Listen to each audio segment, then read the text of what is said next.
ఉద్యమ సందర్భంగా ఉద్యమం కోసం ముందుకు వచ్చి తెలంగాణ రాష్ట్రాన్ని సాధించడానికి ప్రయత్నం చేసి కృషి చేసి అమరులైన కుటుంబాలకు 9.5 సంవత్సరాలలో ఇప్పుడు వాళ్ళు ఏదైతే ప్రస్తావించిందో యాదిరెడ్డి కావచ్చు, శ్రీకాంతాచారి కావచ్చు, ఈశాన్ రెడ్డి కావచ్చు, కానిస్టేబుల్ కిష్టయ్య కావచ్చు, యాదయ్య కావచ్చు, ఇట్లా వందలాది మంది బిడ్డలకు ఈ 9.5 సంవత్సరాలలో ఏ ఒక్కరోజైనా ప్రగతి భవన్కు ఆహ్వానించి మీ కుటుంబం మీ బిడ్డల ప్రాణ త్యాగాలతోని తెలంగాణ రాష్ట్రాన్ని సాధించడం, ఈ తెలంగాణలో అత్యున్నతమైన గౌరవం మర్యాద మీకు ఉంటుంది, మీరు నా కుటుంబ సభ్యుల కంటే ఎక్కువ నీ కుటుంబంలో నీ బిడ్డను కోల్పోయినావు, నీ కుటుంబానికి నేను పెద్ద కొడుకునవుతా అని చెప్పి ఆనాటి ముఖ్యమంత్రి బుక్కెడు బువ్వ శంకరమ్మకు పెట్టిండా, యాదయ్య కుటుంబానికి పెట్టిండా,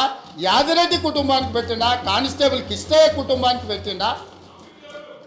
కానీ వాళ్ళ గురించి పట్టించుకోలే. ఈ కుటుంబంలో ఉన్న వాళ్లకు కొడుకుకు మంత్రి ఇచ్చిండు, అల్లుడికి మంత్రి ఇచ్చిండు.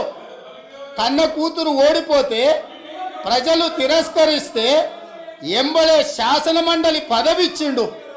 సొంత కుటుంబ సభ్యుల మీద ఇంత పేగుబంధం ఉంది అని ఇంత అవ్యాజమైన ప్రేమను ప్రకటించినప్పుడు తెలంగాణ ఉద్యమకారులు ఏంది ఇది, ఈ తెలంగాణ మా త్యాగాల పునాదుల మీద ఏర్పడ్డది కదా, మా కనీస గౌరవ మర్యాద లేదా, పార్టీ ఫిరాయించిన వాళ్ళను కండువ మార్వంగానే మంత్రులు చేసిన మీరు తెలంగాణ కోసం త్యాగం చేసిన వాళ్లకు కనీసం ఆ సభలో అయినా ఈ సభలో అయినా రాజ్యసభలో అయినా ఏదైనా ఇచ్చిండ్రా?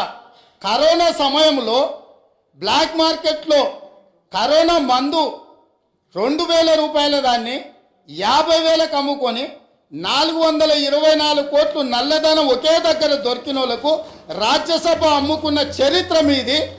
అట్లాంటి వాళ్ళని మీరు రాజ్యసభ సభ్యులుగా చేసి ఈరోజు వచ్చి మేము మా టికెట్ల గురించి మాట్లాడు అంటే ఈరోజు ఎలాంటి వాళ్లకు టికెట్లు ఇచ్చినో ఎవరిని కుటుంబ సభ్యులుగా వాళ్ళు చూసిండ్రో ఒక్కసారి ఆలోచన చేయండి అధ్యక్ష. అదేవిధంగా అధ్యక్ష